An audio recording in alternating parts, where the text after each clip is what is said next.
Magandang araw po sa inyong lahat, lalo na sa ating mga mahal na senior citizens. Isang makasaysayang balita ang ating ibabahagi ngayon, ang pagpasa ng bagong Universal Social Pension para sa lahat ng senior citizens sa Pilipinas. Ito ay isang hakbang na matagal nang hinihintay at ipinaglaban ng ating mga nakatatanda, at ngayon ay nagbunga na ang kanilang pagsusumikap.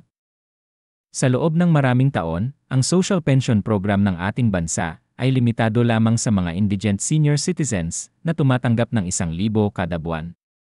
Ngunit sa ilalim ng House Bill No. 10423 na inaprubahan ng House of Representatives noong Mayo 2024, layunin nitong palawakin ang benepisyo sa lahat ng senior citizens, anuman ang kanilang katayuan sa buhay. Ang panukalang batas na ito ay naglalayong magbigay ng 500 buwanang pensyon sa mga senior citizens na hindi indigent, na unti-unting tataas sa 1,000 sa loob ng 5 taon. Ang hakbang na ito ay hindi lamang tungkol sa pagbibigay ng karagdagang kita sa ating mga nakatatanda, kundi isang pagkilala sa kanilang kontribusyon sa ating lipunan. Ayon kay Albay Representative Joey Salceda, ang social pension ay hindi isang limos, kundi isang karapatang nararapat lamang ibigay sa mga senior citizens na buong buhay na nagtrabaho at nag-ambag sa ating ekonomiya. Sa kanyang panukala, unti-unting ipatutupad ang programa sa unang taon para sa mga may edad 70 pataas, sa ikalawang taon para sa mga 65 pataas, at sa ikatlong taon para sa lahat ng may edad 60 pataas. Upang matustusan ang programang ito, iminungkahi ni Rep. Salceda ang pagbabawas ng 0% sa budget ng ayuda at ang pagtaas ng buwis sa mga pickup trucks, vape products, at pagmimina.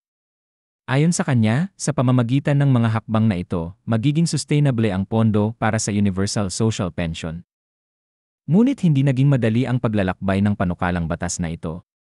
Noong Enero 2025, humigit kumulang 6,000 senior citizens ang nagtipon sa labas ng Senado upang ipanawagan ang agarang pagpasa ng Li 10423. Sa kabila ng kanilang pagtitiyaga, nanatiling nakabinbin ang panukala sa Senado sa loob ng 8 buwan. Ayon kay United Senior Citizens Party List Rep. Milagros Magsaysay, may sapat na panahon pa upang ipasa ito, ngunit tila hindi ito binibigyang pansin ng Senado. Ang Business Mirror ay nagpahayag ng kanilang suporta sa panukalang batas, na nagsasabing ito ay isang moral na obligasyon ng ating pamahalaan sa mga nakatatanda.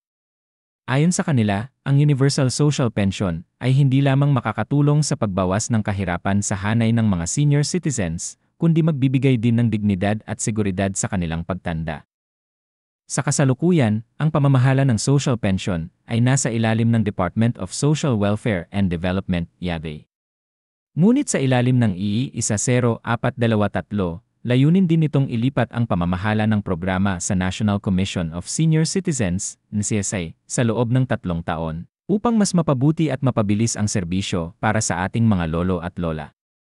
Ang pagpasa ng bagong Universal Social Pension ay isang malaking hakbang patungo sa mas inklusibong lipunan. Ito ay isang patunay na kinikilala ng ating pamahalaan ang mahalagang papel na ginampanan ng ating mga senior citizens sa paghubog ng ating bansa. Sa pamamagitan ng programang ito, inaasahang mababawasan ang kahirapan sa hanay ng mga nakatatanda at mapapalakas ang kanilang kakayahang mamuhay ng may dignidad at seguridad. Para sa mga senior citizens na nais magparehistro sa programa, maaari po ninyong bisitahin ang opisyal na website ng National Commission of Senior Citizens. Siguraduhin lamang na sa opisyal na website kayo magparehistro upang maiwasan ang mga scam at peking impormasyon.